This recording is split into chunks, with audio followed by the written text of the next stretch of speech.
વડોદરામાં હવે એસઆઈઆરની કામગીરી જે માથાનો દુખાવો બની ગઈ છે। ભાજપના જ કાર્યકરોના નામે વાંધા અરજીઓ આવી રહી છે।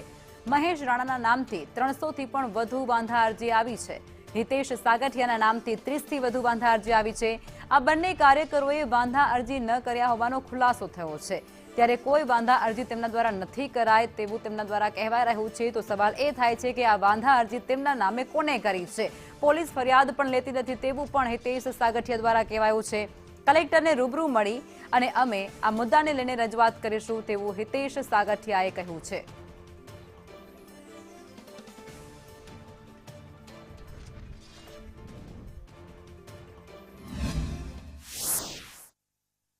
કામગીરી હવે સરદર્દ બનતી હોય તેવું લાગી રહ્યું છે। લોકો તેનો વિરોધ કરી રહ્યા છે કારણ કે ઘણા બધા એવા કિસ્સા બન્યા છે કે જેણે વાંધા અરજી ન કરી હોય તે છતાં પણ તેણે વાંધા ઉઠાવ્યા છે તેવું લખાણ સહિત આવે છે। અને ભાજપના જે કાર્યકર છે, જેમાં ભાજપના એક કાર્યકર છે, અગ્રણી કાર્યકર હિતેશ સાગઠિયા, તેમના તો સહી સાથે વાંધા અરજીનું વસ્તુ તેમની સામે આવી છે। પોલીસ ફરિયાદ પણ તેઓ કરવા ગયા, તેમની સાથે જ વાત કરીશું। હિતેશભાઈ, શું કિસ્સો છે? કારણ કે લોકો ગભરાઈ જાય આ પ્રકારે જ્યારે લોકોને ફોન આવે કે તમે કેમ વાંધા અરજી કરી છે? તમે તો સંવેદનશીલ વિસ્તારમાં રહો છો। ભારત માતા કી જય, જય ભીમ, જય સંવિધાન। આ 7 નંબરનું ફોર્મ છે। કોના નામ કમી કરાવવાના કે કોના નામમાં વાંધો લઈને 7 નંબરનું ફોર્મ તમે ભરીને તેમાં વાંધો નોંધાઈને તમે એનું નામ રદ કરાવી શકો છો યા તો નામ કમી કરાવી શકો છો। અમારું કહેવાનું એમ છે કે અમારા કોના પ્રત્યે કોઈનો અમારા વાંધો છે નહીં। કોઈ વ્યક્તિ જોડે મારો શું વાંધો હોય?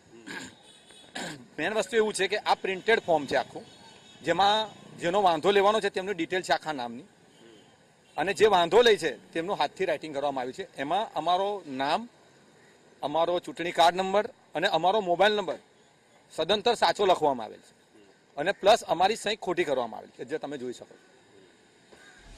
જે વ્યક્તિનો વાંધો લેવામાં આવે છે તે વ્યક્તિ મુસ્લિમ મહિલા છે। જે મુસ્લિમ મહિલાનો હું ઓળખતો નથી, જે દૂર દૂર સુધી મારે એમને કોઈ સંબંધ નથી, તો મારે એમનો વાંધો લેવાનો થતો જ નથી ભાઈ। અમને સુઆયોજિત રીતે કાં તો ફસાવાનું કાવતરું હોઈ શકે, લડાવવાનું કાવતરું હોઈ શકે।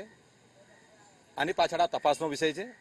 એના માટે હું પોલીસ સ્ટેશન બી ગયો હતો, પણ પોલીસવાળાએ મારી ફરિયાદ લીધી નથી। મને કે આવી બધી ફરિયાદો લેવામાં આવે નહીં। મેં કીધું સાહેબ, મારી ખોટી સહી થઈ છે, કોઈનું નામ રદ કરવા માટે મેં વાંધો લીધો છે, હું શું કામ કોનો વાંધો લઉં? અને મને આ જાણકારી ત્યારે મળી, ડેટા એન્ટ્રી કરવાવાળા કલેક્ટર કચેરીમાં એક વ્યક્તિ દ્વારા મને ફોન કરવામાં આવ્યો કે ભાઈ આપણે એક વ્યક્તિનો વાંધો લીધો છે, મહેજબીન કાદરી નામના વ્યક્તિનો। તો ભાઈ એવા કોઈ વ્યક્તિનો હું ઓળખતો નથી, મેં આવો વાંધો લીધો નથી। મને કે તમારો મોબાઈલ નંબર સાચો છે એટલે તમને ફોન કર્યો, અને તમે જે વાંધો લીધો તમે સહી બી કરેલી છે અંદર। મેં તો ભાઈ કામ કરો, તમે મને ફોર્મ મોકલો, એની ઝેરોક્સ મને મોકલો, વોટ્સઅપ મોકલો, એટલે હું જોઈ લઉં કે સહી મારી છે કે નહીં, એ હું તપાસનો વિષય છે। જ્યારે મને વોટ્સઅપ કર્યું, મેં પ્રિન્ટ કઢાઈ જોતા મને ખબર પડી કે સહી મારી નથી, પણ હા મોબાઈલ નંબર ને બધું નામ મારું સાચું છે। મેં કોઈ પણ જાતનો વાંધો લીધો નથી। તું આ મીડિયાના માધ્યમથી જે બી લોકો એ મારા નામે આ કૃત્ય કર્યું છે, બરાબર છે, તે તો પોલીસનો તપાસનો વિષય છે। ગમે ત્યારે પકડાશે ત્યારે એની પર કાર્યવાહી થશે, પણ જે બી વ્યક્તિના નામનો અમે કોઈ વાંધો લીધો નથી। અમે મીડિયાના માધ્યમથી અમે કહેવા માંગીએ છીએ। લાગે છે કે આ વર્ગ વિગ્રહ થઈ જાય આ કિસ્સાથી? કારણ કે તમે સંવેદનશીલ વિસ્તારમાં રહો છો, એક ભાજપના કાર્યકર છો। અમે ભાજપના કાર્યકર્તા છે અને સંવેદનશીલ વિસ્તારમાં રહીએ છીએ। અહીંના લોકો જોડે અમારો કોઈ જાતનો કોઈ ઝઘડો કશું છે નહીં। લોકો અમને પ્રેમ આપે જ છે, બધા તમામ જાતિના તમામ ધર્મ